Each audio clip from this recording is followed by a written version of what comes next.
Halo teman-teman, perkenalkan nama saya Brian Azhar Mustamu dengan NIM 20220310404091. Jadi di hari ini saya mau kerjakan tugas dari mata kuliah pengantar ilmu pemerintahan. Baik, langsung saja. Yang pertama, jelaskan pengertian pemerintah secara luas dan sempit. Yang pertama, secara luas. Pemerintah dapat diartikan sebagai sistem atau organisasi yang bertanggung jawab atas pengelola dan pengatur tata kelola suatu wilayah atau negara, termasuk di dalamnya kebijakan publik, peraturan, dan hukum yang berlaku. Pemerintah bertujuan untuk menciptakan keamanan, kesejahteraan, dan keseimbangan dalam masyarakat, serta memastikan bahwa kepentingan publik terpenuhi. Secara sempit, pemerintah dapat diartikan sebagai badan atau lembaga tertentu yang bertanggung jawab atas pengelola dan pengambilan keputusan dalam suatu wilayah atau negara. Contohnya adalah pemerintah pusat, pemerintah daerah, dan lembaga eksekutif, legislatif, dan yudikatif yang ada di dalamnya. Pemerintah dalam pengertian sempit ini biasanya terdiri dari para penjabat atau pegawai publik yang diangkat secara resmi untuk mengambil keputusan dan memimpin pemerintahan. Yang kedua, jelaskan pendapat saudara mengapa pemerintah dikatakan sebagai kebutuhan. Menurut saya, pemerintah dianggap sebagai kebutuhan karena adanya tuntutan dan kebutuhan masyarakat yang harus dipenuhi dan diatur oleh sebuah otoritas yang dapat mengatur dan mengelola sumber daya secara efektif dan efisien. Pemerintah juga diperlukan untuk memastikan terciptanya keamanan, ketertiban, dan kesejahteraan sosial di dalam masyarakat. Tanpa pemerintah, masyarakat akan cenderung hidup dalam kekacauan, ketidakpastian, dan konflik. Pemerintah juga memiliki peran penting dalam mengambil kebijakan publik yang dapat memengaruhi kehidupan seluruh masyarakat. Melalui kebijakan publik, pemerintah dapat mengatur dan mengendalikan berbagai aspek kehidupan seperti ekonomi, sosial, budaya, dan politik, sehingga dapat meningkatkan kesejahteraan dan keseimbangan dalam masyarakat.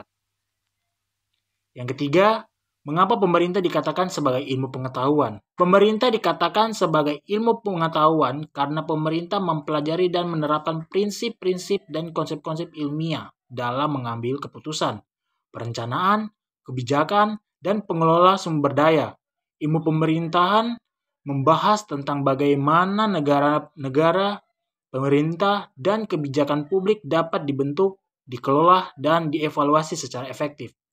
Ilmu pemerintahan melibatkan berbagai disiplin ilmu seperti politik, hukum, ekonomi, sosiologi, dan psikologi dalam menjelaskan fenomena politik dan pemerintah yang kompleks.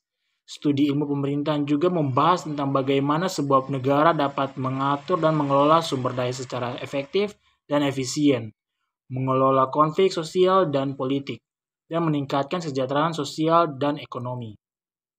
4. Menjelaskan pengertian kekuasaan dan sumber-sumber kekuasaan.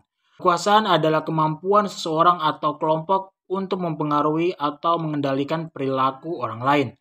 Kekuasaan yang dapat bersifat formal atau informal dan dapat digunakan untuk mencapai tujuan individu atau kelompok tertentu.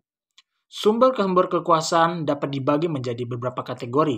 Yang pertama, kekuasaan formal. Kekuasaan formal diperoleh melalui jabatan atau posisi yang dipegang oleh seseorang seperti pemimpin, pejabat publik, pemimpin pemerintah, atau manajer perusahaan. Kekuasaan formal ini didasarkan pada struktur organisasi atau sistem hukum yang ada. Yang kedua, kekuasaan informal. Kekuasaan informal didasarkan pada kemampuan seseorang untuk mempengaruhi orang lain tanpa didasarkan pada posisi formal. Contohnya, seorang tokoh masyarakat, selebriti, atau pengusaha dapat memiliki kekuasaan informal karena popularitas atau pengaruh yang dimiliki. 3. Kekuasaan kepribadian. Kekuasaan kepribadian didasarkan pada karakter dan kepribadian seseorang yang mungkin mereka untuk mempengaruhi orang lain. Kekuasaan kepribadian ini biasanya dimiliki oleh orang-orang yang memiliki sifat seperti kepercayaan diri, keberanian, ketegasan, dan karisma. Yang kelima, kemukakan pendapat saudara, manfaat, dan tujuan mempelajari ilmu pemerintahan dalam kehidupan bermasyarakat. Baik, menurut saya, studi ilmu pemerintahan memiliki manfaat dan tujuan yang penting dalam kehidupan bermasyarakat. Seperti yang pertama, pemahaman yang lebih baik tentang pemerintahan. Yang kedua, meningkatkan keterampilan kepemimpinan. Yang ketiga, menyediakan landasan bagi pekerja di sektor publik. Secara keseluruhan, studi ilmu pemerintahan memiliki manfaat dan tujuan yang penting dalam kehidupan bermasyarakat.